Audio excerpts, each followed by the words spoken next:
Agora, sobre essa situação da gente falar de várias religiões, eu vou dar minha opinião, fala sobre todas as religiões. Agora, que não fique se valorizando também quando se fala da religião católica, da religião evangélica, o que quer que seja, porque foi o que eles falaram, realmente é uma maioria no Brasil. Dando minha opinião, e Marco, você estava falando, né, quando eu te interrompi, também passando para as pessoas, essa situação toda, porque quer rezar outras religiões, querem fazer orações, que façam, mas que também não comecem a jogar contra a religião. Porque eu vejo muito isso, jogar contra a religião é você jogar contra princípios positivos. A gente vê tanto princípio podre na sociedade, a gente vê tantos absurdos na nossa sociedade, e a gente vai jogar contra a religião, que muitas vezes é a salvação de muita gente contra toda essa podridão. Eu estou dando a minha opinião, tá? Tiago, para restabelecer uma questão, a Lei de Diretrizes e Bases da Educação, ela diz claramente que é facultativo o ensino religioso. A Constituição Federal vem em endossa. Então é importante restabelecer a verdade aqui, que a nossa Constituição em nenhum momento permite ensinar tão somente um segmento religioso, mas sim todos. A questão seria como seria feita essa dinâmica, Felipe. Por quê? A partir do momento que a Constituição autoriza o ensino religioso facultativo, então se um grupo católico quer ter aulas de religião, se tiver um outro grupo de espírita, a escola vai ter que se virar. É isso que a Constituição determina. Para não dar uma falsa percepção para o nosso público, que o fato da nossa população brasileira, a grande maioria ser católicos ou cristãos, a nossa Constituição não autoriza o ensino religioso somente nesses dois segmentos, mas sim de qualquer segmento religioso. O problema é que essa faculdade cabe às escolas públicas. E aí a escola, que nós sabemos muito bem, os professores ganham mal, literalmente é difícil ensinar o básico, que é o português, geografia, história e o português, vai ter que lidar com essa situação. Ó, eu acho que a gente tem muito assunto pra gente falar, Felipe. Pode concluir, que eu vou pedir pro Marco concluir, que a gente vai gerar muito assunto ainda aqui na roda. A pergunta tá aí, inclusive, pro Marco. Já que o doutor traz meu colega traz essa informação sobre que a questão da religiosidade na escola tem que ser mais ampla, então por que a base sempre é o cristianismo, Marco? A base sempre é o cristianismo, Felipe, por causa da grande maioria. Você, todas as vezes que constrói um projeto ou qualquer outro tipo de lei, você tem que fazer ele da maioria para a minoria por causa da exceção. Você não pode construir algo da exceção para a regra, é da regra para a exceção. Mas vendo tudo isso, Felipe, nesses 12 anos meu como deputado, eu encontrei a saída. Tem um projeto de lei meu, só que ele está parado na Comissão de Educação há anos, onde eu falo sobre criarmos um projeto socioeducativo da Semana Papai do Céu na escola. Não tem nome esse Papai do Céu. Vamos ensinar para as crianças os grandes valores de todas as grandes religiões, porque todas elas acabam convergindo para o bem, para o respeito ao próximo, para o perdão, para o amor, para a harmonia. Então, Nossa, isso é muito legal, hein? Isso é muito legal. Legal mesmo. Eu tenho esse projeto já pronto, está lá há 12 anos, só que a esquerda não deixa caminhar esse tipo de projeto, porque para eles não é o Deus dos cristãos, não é o Deus do budismo. Eles não aceitam religião nenhuma. Marco, a esquerda joga contra a religião, na sua opinião? A esquerda odeia a religião. A esquerda ela tem asco da religião, porque o ensinador deles, Karl Marx, falou que a religião é o ópio do povo. Lembra que eu disse agora há pouco? Porque a esquerda quer que o Estado seja Deus. A pessoa tem que depender do Estado para tudo. É o bolsa isso, bolsa aquilo outro. Posso contribuir com a fala do Marco? Calma aí, só para ele concluir. Então, o Estado tem que dominar. E quando alguém tem uma fé em Deus, a fé ela transcende, Tiago. A fé ela transcende, Felipe. A fé traz coisas extraordinárias. A fé cristã tem algumas palavras que ela vai além da religião, ela é uma filosofia. Né? Conhecereis a verdade vos libertará. Que religião tem isso? Isso é filosófico. Então, quando você ensina a fé, você abre os olhos das pessoas. E a esquerda, o socialismo, não quer que você abra os olhos de ninguém. As pessoas têm que ser gado, as pessoas têm que se curvar. E é isso que acontece. A grande revolução cultural que aconteceu no nosso país e vem acontecendo, ele vem de confronto com a religião, seja ela qual for. Hoje o espírita fala, não, tá certo, temos que acabar com esse negócio dos evangélicos. Se acabarem conosco, amanhã vai ser com vocês. Depois vai ser com o judaísmo. Depois vai ser com todo mundo, porque para eles não presta religião nenhuma. Então, esse meu Só para projetinho contribuir, funcionaria. ele fala. César, e ele fala que a esquerda odeia a religião. É uma declaração Na forte. verdade, a esquerda é uma religião. Essa é a verdade. Mas só para contribuir muito prático aqui, vamos lá. Nós temos no parlamento 503 deputados e 81 senadores. E nós vivemos da maioria. Quando você chega no Congresso, você tem o líder da maioria, o líder da minoria. Os maiores partidos, tem partido que tem 2, 3 deputados que têm que se juntarem ou a outro partido da mesma ideologia para conseguir ter microfone, ter voz para falar, para conseguir encaminhar um requerimento. Muita gente não sabe disso. Nós estamos no Estado laico e que a maioria sempre vence. Mas eu queria entender... Laico mais ou menos, né, pastor? Eu queria entender o porquê que você seria contra um professor judeu fazer uma oração. Não, eu não sou contra um professor judeu fazer uma oração. Mas foi o que é contra um professor budista fazer. Não, eu acho que eu fui mal interpretado. O que eu quero dizer é que quem vence sempre é a maioria. E no Congresso, por exemplo, se o professor muçulmano estiver lá, 100 deputados lá no Congresso, no país laico, se ele tiver lá 50 deputados, se ele tiver 30, ele já para o Congresso. E ele pode mudar uma lei se ele quiser. Nós vivemos segundo a Constituição e nós podemos mudar a Constituição. Mas para isso acontecer, você não acha que, nós temos Cezinha, que ter a maioria, tem que ir para a rua, eleger novos deputados, novos senadores. Nós somos a representação do povo. E se essa representação lá, que está lá no Congresso hoje, representa 94% da população cristão e evangélico, é nesse segmento que a gente tem que ir. Mas deputado, o senhor não disse... mas em nenhum momento nós estamos falando de desrespeito. A Bíblia nos ensina a respeitar e a amá-los. O que o deputado Marco Feliciano disse aqui é o seguinte: nós temos alguém aqui que é uma religião que não deixa andar. Marco, nós vamos trabalhar junto para fazer andar esse projeto aí. Agora, mas deputado, uma pergunta pro Daniel. Ele é importante, Felipe disse aqui, ele é importante, só quero concluir dizendo o seguinte: no Congresso manda a maioria, porque está lá a representação do povo. Quem elege, eu não vou chegar falando Esse projeto é importante. Eu não vou chegar lá na ponta falando de budista e o cara que é do candomblé vai me eleger, não vai. Se o candomblé tiver força, ele põe deputado lá para defender seus interesses. Vence a maioria. E se a maioria vence, nós temos que respeitar o que a maioria vence. Se a minoria conseguir vencer, tá aqui um cara que vai respeitar, até porque eu já respeito o que a minoria venceu. E eu não vi, infelizmente, eu não vi o candomblé colocar nenhum representante. Pois é. Agora deixa eu te dar um dado aqui. No ano passado, eu e o deputado Marco Feliciano, por exemplo, e mais alguns outros, nós lutamos muito no governo do senhor Rodrigo Maia, quando estava de presidente da Câmara, para não deixar aprovar as drogas, a plantação de drogas no país. Nós lutamos tanto, era uma comissão especial, não podia ser trocado, nós perdemos por um voto. E aí autorizou o canabidiol ser plantado, que ainda está em discussão, porque nós vamos judicializar. Nós não temos esta educação no país para fazer plantio de drogas. Então, a minoria venceu, nós respeitamos e ficamos quietos. O que a gente vai fazer agora não é berrar, gritar, é ir para a rede social, não. Nós vamos construir no Congresso com a maioria e arrumar a maioria. Agora, uma pergunta para o Daniel. Daniel, uma pergunta para você. A esquerda realmente odeia a religião, como disse o Marco Feliciano? Eu não acredito que a esquerda odeia a religião, mas eu acredito que a esquerda tem sim uma influência significativa em todos os ambientes educacionais no Brasil. E o motivo pelo qual isso acontece, Pilhado, é justamente por conta do modelo de como funciona a formação de professores no Brasil, que é extremamente teórica e muito pouco prática. Se a gente olhar as melhores redes educacionais do mundo, como por exemplo é o caso de Singapura, Xangai, Finlândia, e por aí vai, você vai entender que os professores, eles têm uma formação técnica, uma formação prática. Eles ensinam a como receber o aluno na sala de aula, como mediar conflito, como chamar a atenção daqueles alunos distraídos, como, de fato, passar aquele conteúdo que ele tem que passar e ensinar para os alunos aquelas habilidades que é esperado que eles aprendam. Então, um bom professor, ele tem que entender como conduzir uma sala. Ele tem uma série de práticas concretas que ele pode fazer. Como eu disse, desde receber o aluno em sala de aula, tem evidências que mostram que um professor que recebe bem o aluno em sala de aula tem um resultado muito melhor de aprendizagem. Então, só o fato do professor estar do lado da sala de aula, falando, chamando cada um pelo nome, sorrindo e falando, pô, Joãozinho, que bom que você está aqui hoje, vamos aprender muita coisa legal e tudo mais.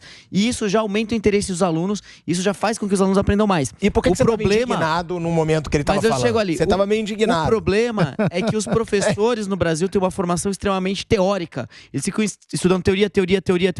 Quando chega na frente de uma sala de aula... Nem isso. Quando chega na frente de uma sala de aula... eles acabam não sabendo como gerir aquela sala de aula. Então, se a gente quiser fazer com que o ambiente escolar no Brasil tenha uma influência política menor, o caminho é melhorar e tornar mais prática a formação Mas de é isso que eu falo, influência política pode ter, religiosa não? Porque política tem muita, agora, Daniel. Isso tem, a minha e eu pergunta vi. pro deputado Cezinha é por que ele é contra um Quadrilátero professor da USP budista que o diga, de fazer né? uma oração budista. Por que ele é contra um professor judeu fazer uma oração judia? Por que ele é contra um professor muçulmano fazer uma oração Nós muçulmana? temos um negócio do Brasil chamado costumes.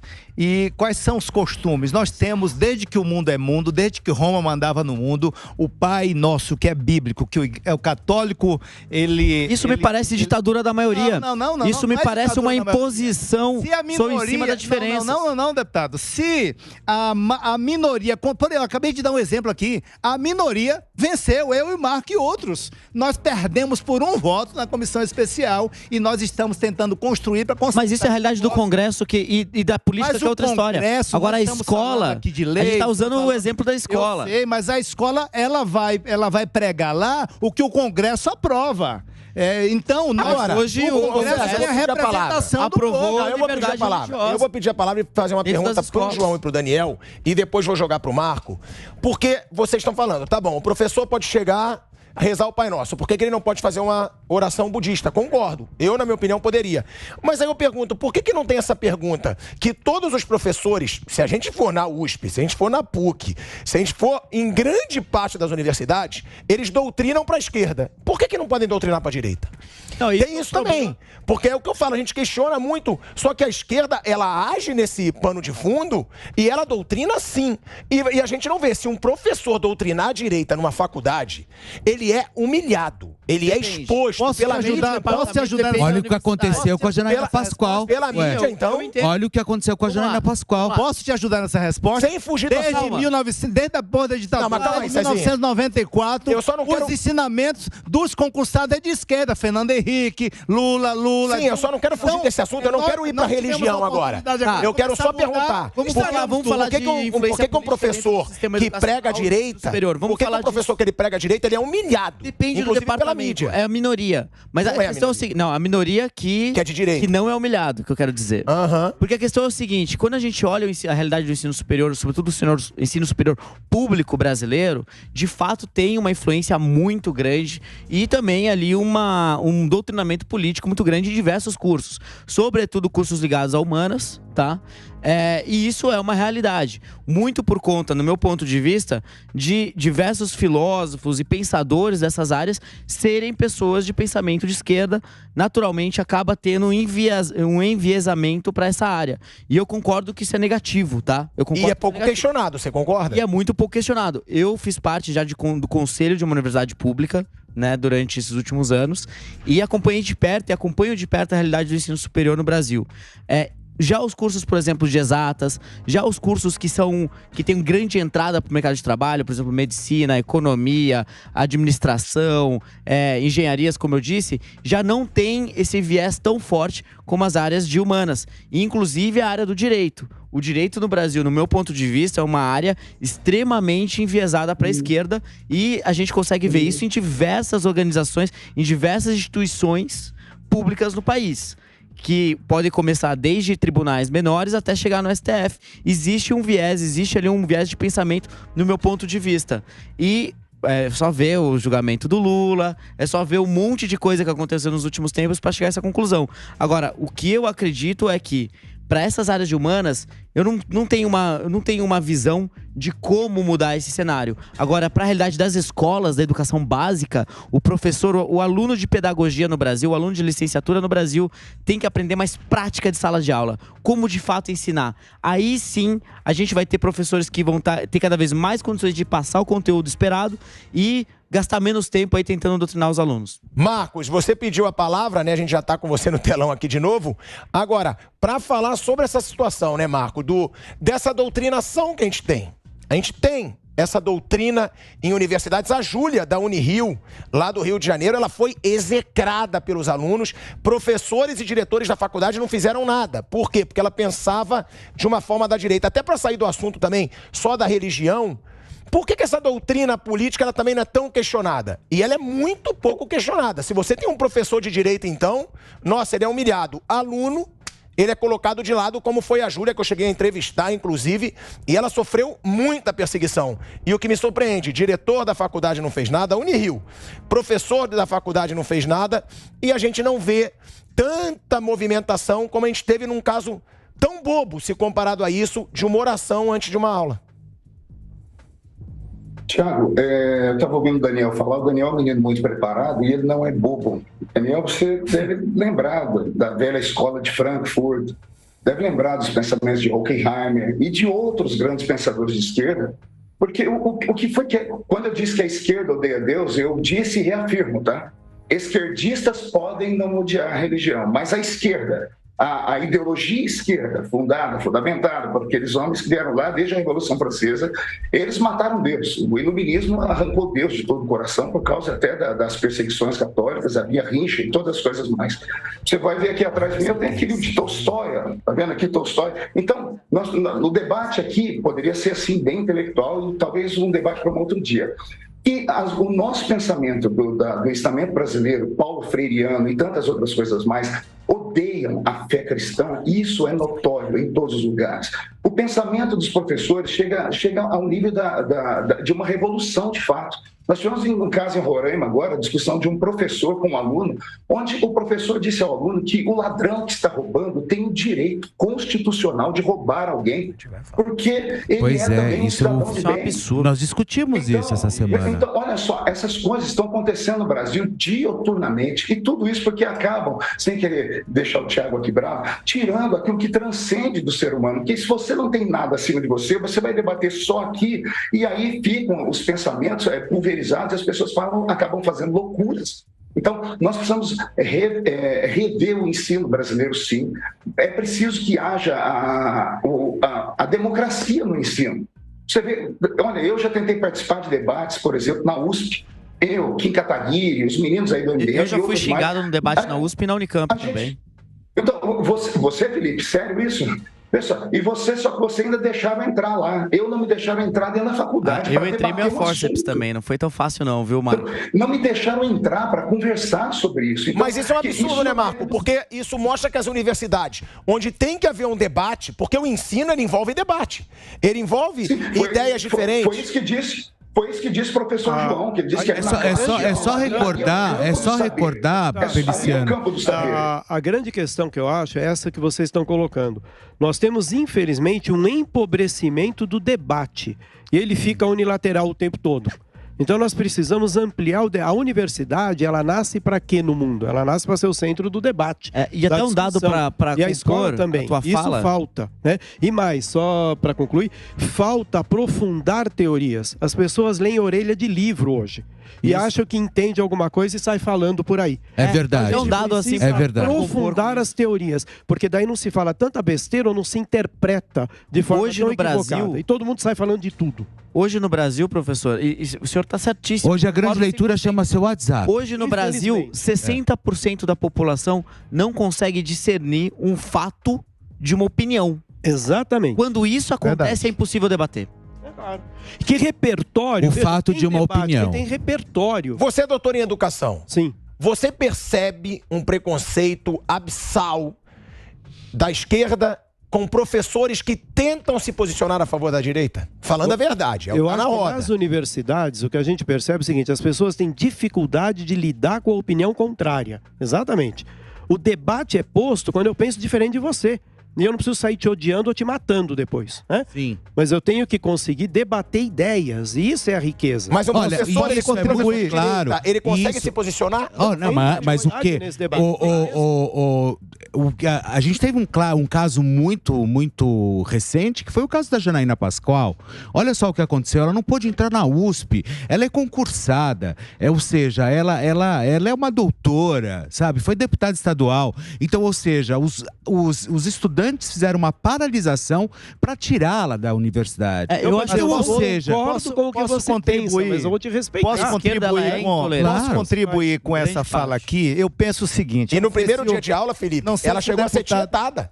Alguns alunos pediram para tirar foto com ela, de tão importante que ela é. Não sei se o deputado Marco concorda comigo no parlamento, mas o que está acontecendo, e isso não pode continuar acontecendo, nós temos que achar uma saída para isso, é a política de ódio, seja contra a esquerda, seja contra a direita. As Isso eu pessoas gosto. estão tratando as opiniões como ódio. Ah, se você é de esquerda, eu vou te matar. É a polarização. A polarização. Todo extremo é Isso perigoso. Não, isso não está pode acontecer. prejudicando o É debate intolerante. político no país. Sim. Não é aceitável isso, seja de Mas direita a culpa ou disso seja de são as esquerda. redes sociais, a culpa disso é a rede social, é o WhatsApp, é absolutamente o sistema tudo. educacional terrível. Olha, eu vou ser bem sincero com vocês. Eu recebi, vocês não têm ideia. Sou jornalista, trabalho aqui, faço o Morning Show diariamente, junto com o meu colega Paulo Matias, aqui na Jovem Pan. Vocês não têm noção o que eu recebo todos os dias no meu WhatsApp. Eu recebi, tiveram a bárbara coragem de me mandar uma notícia que o Lula tem 4 clones, que o Lula mesmo estava morto. Olha isso, gente. Essas pessoas têm que ser responsabilizadas. Agora você me diz uma coisa. Eu acho, Felipe, eu acho que também não é culpa só da rede social, é culpa do ser humano. É culpa do ser Ele tem que humano, mas aceitar a assim, opinião Não, mas o ser humano está tendo a viabilidade de fazer isso. Eu não posso, de repente, ir atrás. Eu não posso simplesmente... Fato e opiniões. Eu não posso simplesmente ir atrás de tudo aquilo que eu leio. E não só, entendeu? tem um mundo Ou simplesmente me deixar vender por essa história. Porra, porque primeiro ia ser triste demais se ter 4. Eu tenho dito uma coisa, você quer uma informação, ter 4. viu na internet, corre pro rádio e pra televisão pra ver se é verdadeiro, porque só o rádio e a televisão é a fonte correta de uma informação. Mas tem um mundo crescendo enorme. Eu acho o contrário. Eu acho o contrário. Eu acho que se você for acreditar... Não, porque aí eu discordo de você. Aí é o tá na roda mesmo. Você fala na rádio e na TV que tem informação verdadeira. Eu acho o contrário. A mídia hoje ela é totalmente corrompida. A mídia hoje é uma vergonha. Não, concordo com você, não. Se você for ver a mídia hoje, ela é corrompida, ela faz em troca de interesse. Não, mas olha só. Mas nós... Eu discordo muito disso. A Jovem Pan, por exemplo, nós aqui... É independente. Agora, penalizada. A Rede Globo está sendo penalizada porque falou alguma coisa que não estava batendo. A internet não. A internet fala o que quer. E ninguém pode cobrar. Quantos grandes veículos de comunicação o Marco quer falar. hoje que você vê serem independentes? Eu acredito.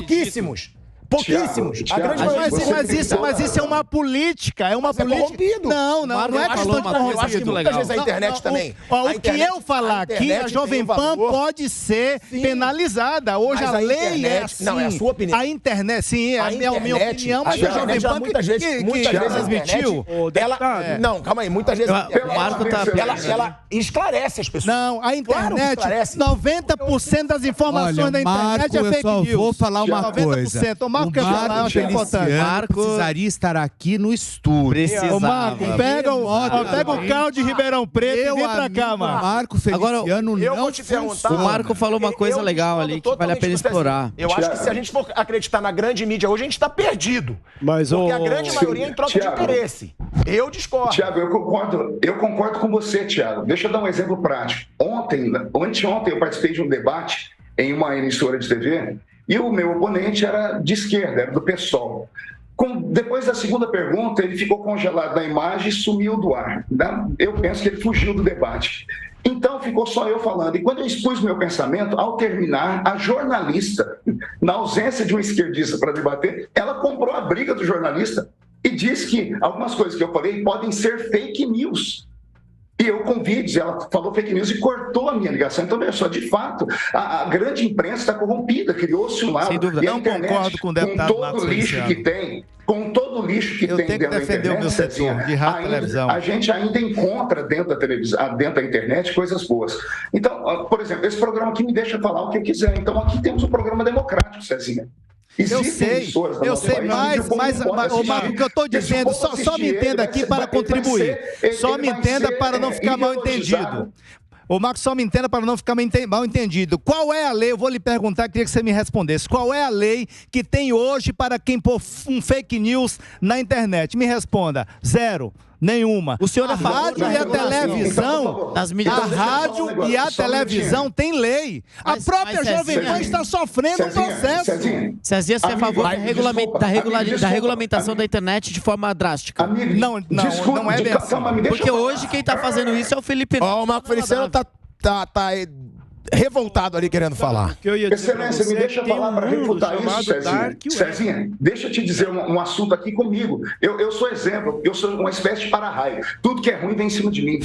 Eu fui processado por tal de fake news, sem haver lei que possa fazer sobre isso, e fui condenado pelo ministro Alexandre de Moraes, porque eu falei de um ex-deputado. E por se tratar de fake news, criou-se uma instância especial para julgar isso. Eu não tive condição de buscar Mas você falou na internet ou na televisão? Então, não, eu estou falando dos dois. Eu falei da televisão, agora estou falando da internet. Eu postei uma coisinha na internet, e o fake news veio contra mim. Eu fui condenado. O rádio, sim. Mas tem obrigação, o jornal impresso, a televisão, o rádio, tem a obrigação de dar a fonte de onde ela está tirando. Se não deu a fonte, aí você tem que ir para cima. O que você mais vê hoje é fake news na mídia também, gente. Que é isso? E como é que faz na internet, então? A internet não vai, a internet não tem lei. Nós temos uma discussão no Congresso lá que não caminha, e nós temos que caminhar. As pessoas não podem... O senhor é a favor de uma regulamentação da internet? Eu não disse que eu sou a favor de regulamentação da internet. Eu estou dizendo... Isso seria uma tragédia, na minha opinião. Não pode regulamentar como a esquerda quer regulamentar o rádio e a televisão. Sempre quis e nunca conseguiu. Mesmo tendo a maioria, às vezes no Congresso não consegue. Eu estou dizendo que tem que responsabilizar as pessoas pelos seus atos. Ora, você pega aí numa véspera da eleição, o cara chega aqui, inventa uma mentira sobre o Tutinha aqui na... Aí o STF vai lá e manda tirar do ar, porque o cara, até provar que não é verdade, o elefante já está do tamanho de São Paulo. Então, precisa ter responsabilidade com a internet. O rádio e a televisão... Porque a gente não sabe como funcionam esses porões da internet. Você entendeu? Né? É a fiel notícia que nós temos no Brasil, inclusive nos Estados Unidos, que é um país de primeiro mundo, eles perguntam... Está em qual televisão, está em qual rádio, está em qual jornal, porque tem responsabilidade com a lei e com o usuário. É a fidedigna informação.